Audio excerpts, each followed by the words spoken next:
When it comes to creating outlines for your drawings, there's a variety of ways you can go about it.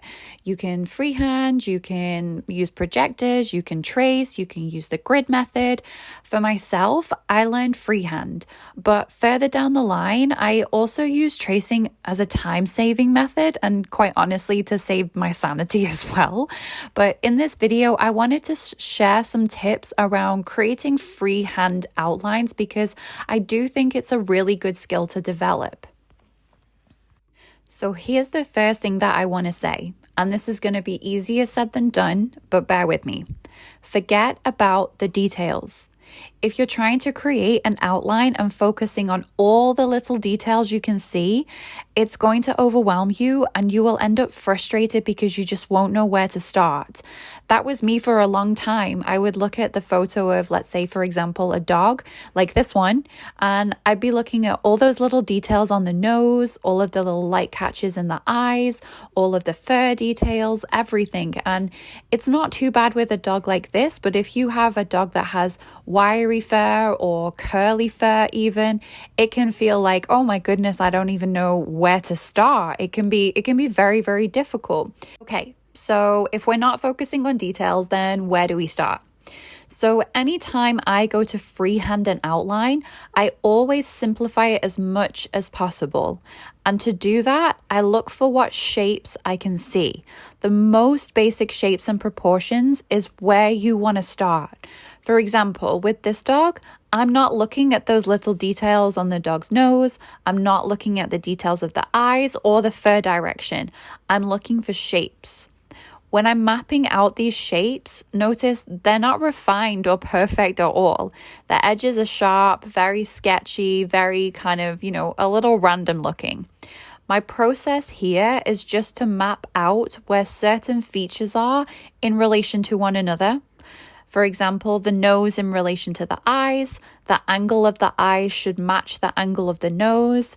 They should be equally spaced apart. I'm looking at very simple bone structure and drawing in lines to help me map that out. All of these sketchy lines I will erase later, but right now I'm just in the very beginning planning stages of my drawing. Once I have these lines and proportions correct, this is where I start to round them out, give them more shape to match the actual features of the dog so that the face looks more like a dog and not a bunch of lines. I also work on mapping in blocks of shadow that I can see. Again, I'm not trying to get the sections mapped out perfectly. I just want a rough guide as to where the main shadows are and any obvious features I need to be aware of. From here, I just keep building and refining my outline until it starts to resemble the animal I'm drawing. Now, I want to say that this has been a skill I've been practicing for years, and I still make mistakes, which is why for my commissions, I often trace the outline. The way your brain perceives something can be very, very different from how it actually looks, especially if you're trying to draw an animal with its head on an angle rather than looking straight at you. This was actually where I kind of reached my breaking point and decided I'm just going to trace the outlines for a lot of my commissions. I was drawing one commission and the head was on a bit of a different angle to the body, and I drew it and just could not get it right, and I felt so frustrated.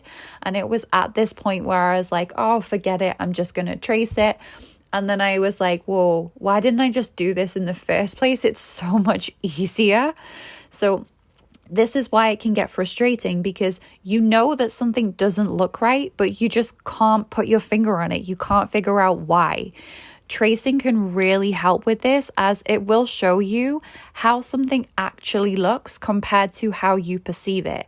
So this in turn can actually teach you how the structure of an animal's face looks, where the bone structure is, the distance between the eyes and the nose and the bottom of the mouth and the forehead, the proportions and the angles of the features. Not to mention, like I said, it will save you so much time and sanity. I used to try and sketch my outlines by focusing on every detail, getting the exact shape of the face and features on the first try, and it just didn't work. reducing it down to the simplest shapes you can see, and then building from there will make your life so much easier. But again, remember, this is a process. It will take time and practice to refine. So give yourself grace and understand that making progress at anything is not linear. For those of you who would like a few more resources around this, I actually have a free downloadable PDF on my website where I go through all of these details and I show you some examples of how to pick out the shapes for particular drawings, and you can see how I combine them together. And if you like this video, if it was helpful for you, please like and subscribe, and thank you for watching. See you in the next one.